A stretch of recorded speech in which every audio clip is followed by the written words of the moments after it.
There is a stretch of water between Malaysia and Indonesia, where the sea narrows until it is barely wider than a large city.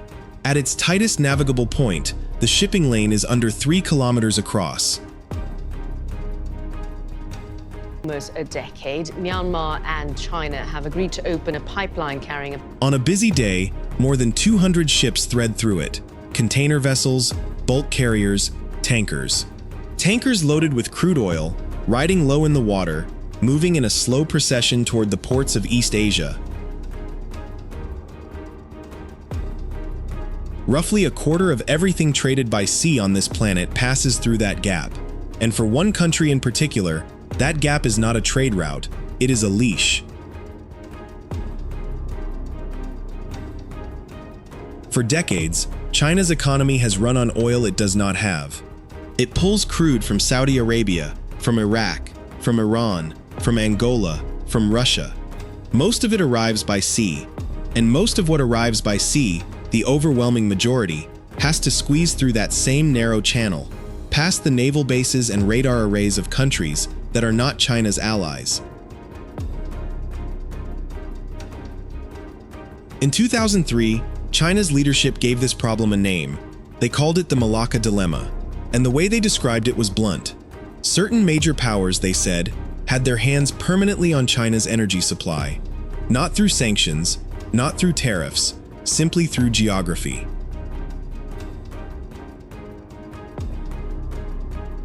So China went looking for a backdoor. Not a metaphorical one, a physical one, a fruit that could take Middle Eastern oil off a ship before it ever reached the strait and move it overland into southwestern China, a country with a long coastline on the Bay of Bengal, sitting directly on China's southwestern border, Myanmar. What followed was one of the most ambitious pieces of strategic infrastructure built anywhere this century.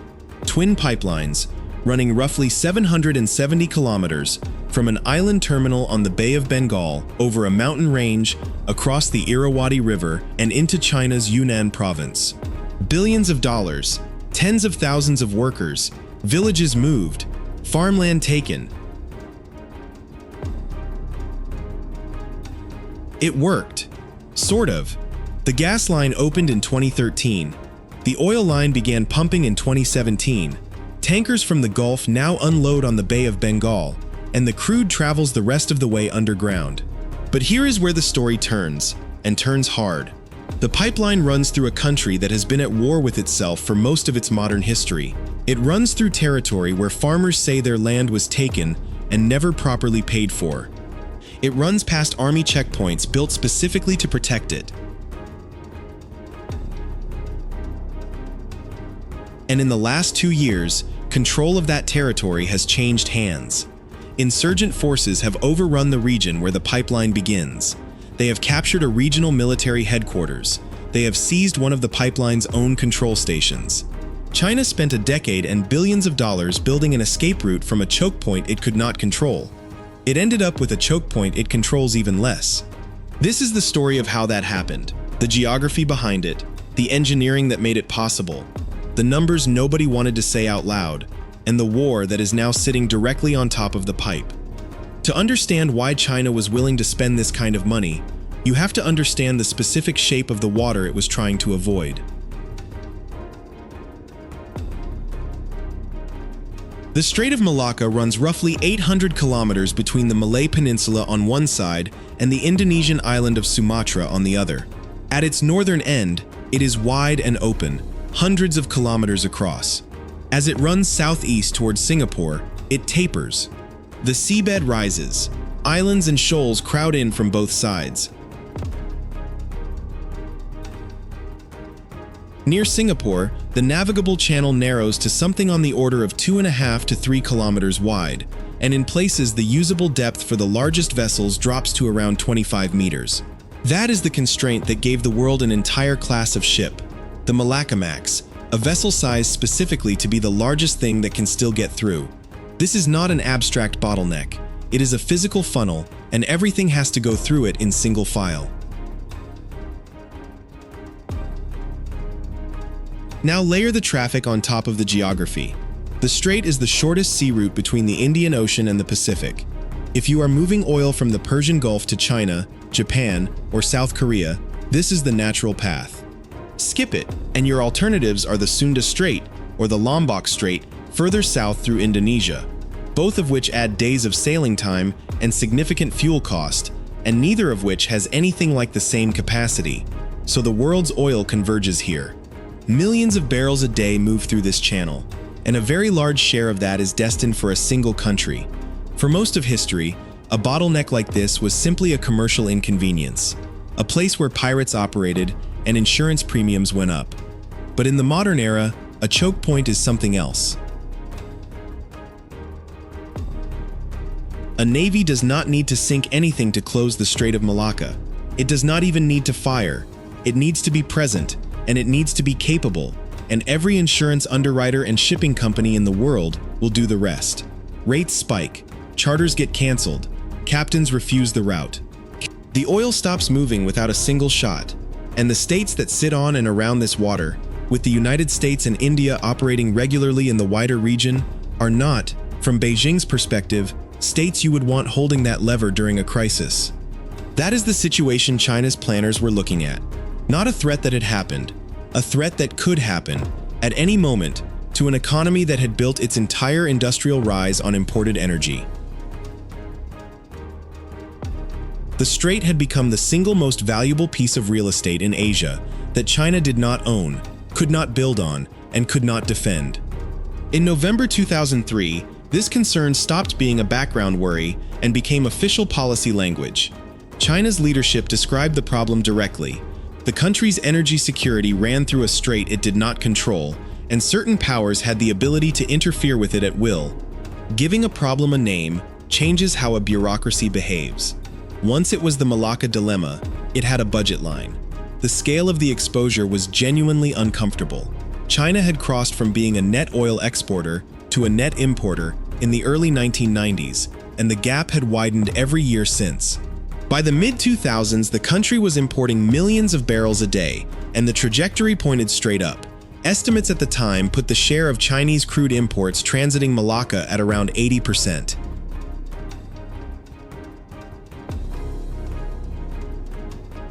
Through a 3-kilometre gap, guarded by other people's navies.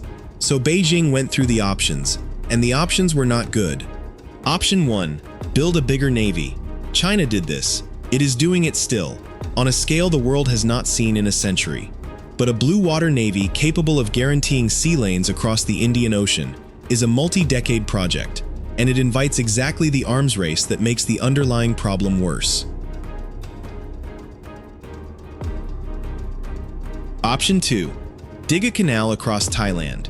The Kra Isthmus is the narrow neck of the Malay Peninsula, and the idea of cutting a canal through it is centuries old.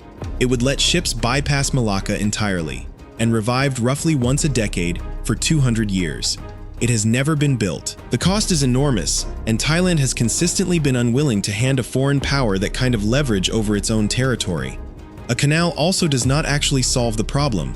It simply moves the choke point from Malaysian and Singaporean water to Thai land. Option 3, go overland from the west. Pipelines from Central Asia and Russia. China built these too, from Kazakhstan, from Turkmenistan, and eventually from Siberia. They are real, they carry serious volume, and they matter enormously. But they draw on different suppliers, and they arrive in the wrong part of the country.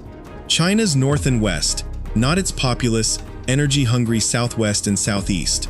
Option 4, build a shortcut across the top of the Bay of Bengal. If you could land Middle Eastern crude on a coast west of the strait and pipe it northeast into China, you would achieve something no navy could give you. A route that physically cannot be blockaded by a ship, because at no point is it on the water. Look at a map of Asia and ask which country sits between the Bay of Bengal and southwestern China, and there is exactly one answer. Myanmar shares a border of roughly 2,000 kilometers with China's Yunnan province. A military government that was isolated by Western sanctions, and it had something else China wanted: large offshore natural gas fields off its western coast, discovered in the early 2000s and not yet committed to any buyer. The strategic logic assembled itself. One project, two pipelines. one carrying imported crude that had never touched the strait. The starting point had to be a deepwater port on the Bay of Bengal, and the site chosen was Kyaukpyu in Rakhine State, specifically a small offshore island called Maid Island, where the water is deep enough to take very large crude carriers. That detail matters more than it sounds. A pipeline is only as useful as the largest tanker that can reach it. If your terminal can only handle mid-sized vessels, your delivered cost per barrel climbs, and the whole project starts to look like an expensive gesture. Maid Island could take the big ships. Feasibility talks between the two governments began around 2004. China's National Development and Reform Commission approved the plan in 2007. In late 2008, the two sides agreed to build both lines, an oil pipeline priced at around $1.5 billion and a gas pipeline at around $1 billion. Construction on the ground began in 2010. The ownership structure was a joint venture. China National Petroleum Corporation, on one side, the gas came from the offshore Shui fields, developed by a South Korean-led consortium. The crude would come from wherever China bought it, the Gulf, West Africa, anywhere a tanker could sail. On paper, the design specifications were ambitious. The crude line was built to move around 22 million tons a year, roughly 240,000 barrels a day at full capacity. The gas line was designed for around 12 billion cubic meters a year. The route itself is where the engineering gets genuinely difficult. The two pipelines run in parallel for most of their length, around 770 kilometers inside Myanmar for the oil line, before crossing into China at the border town of Irrawaddy and continuing on through Yunnan to Kunming, with further branches deeper into China. Total distance from the Bay of Bengal to the end of the Chinese trunk lines runs well past 2,000 kilometers. And that route does not go around Myanmar's terrain, it goes over it. From Maid Island, the lines run about 5 kilometers under the sea to reach the mainland.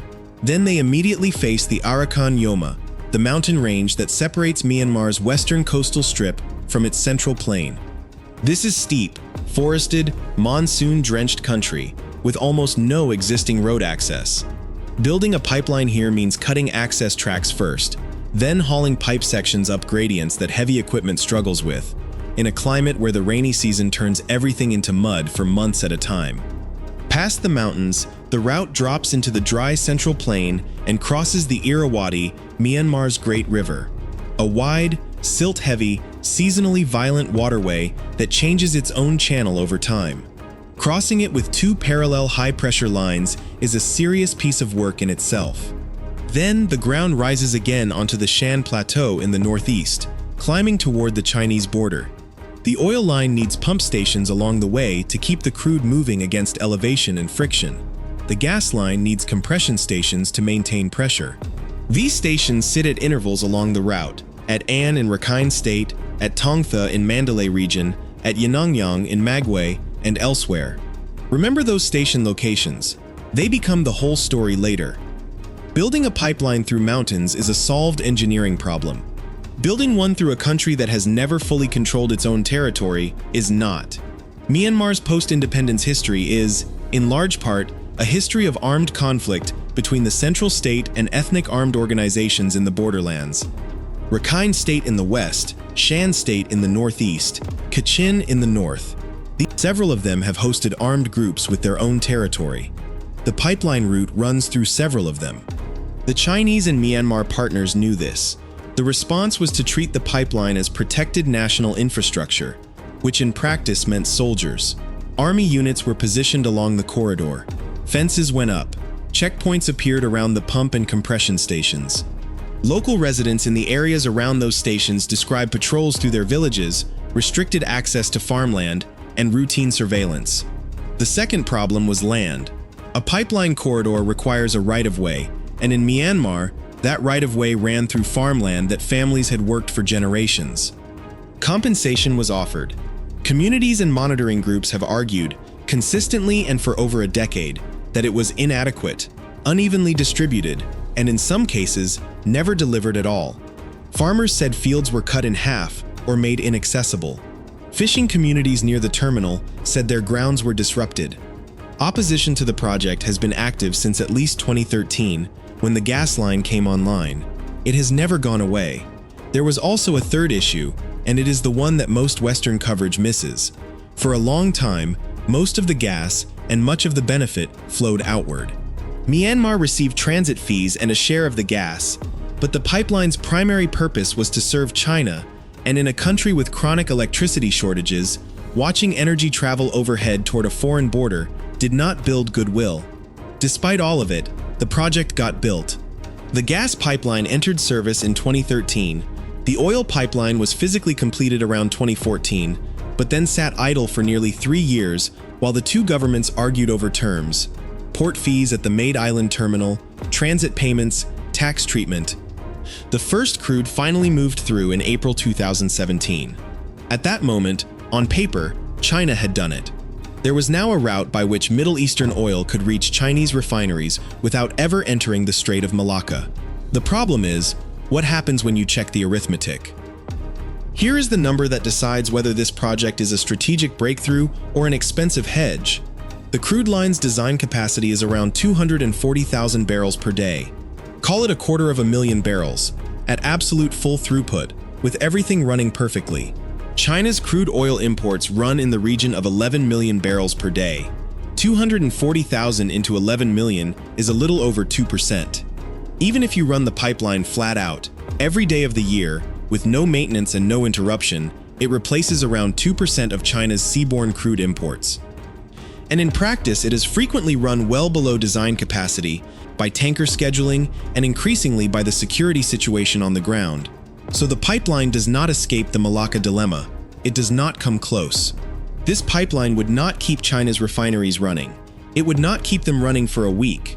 What it actually does is more modest.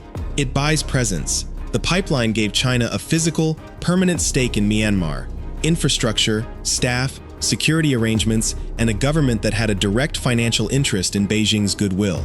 In geopolitics, a pipeline is a relationship you cannot easily walk away from.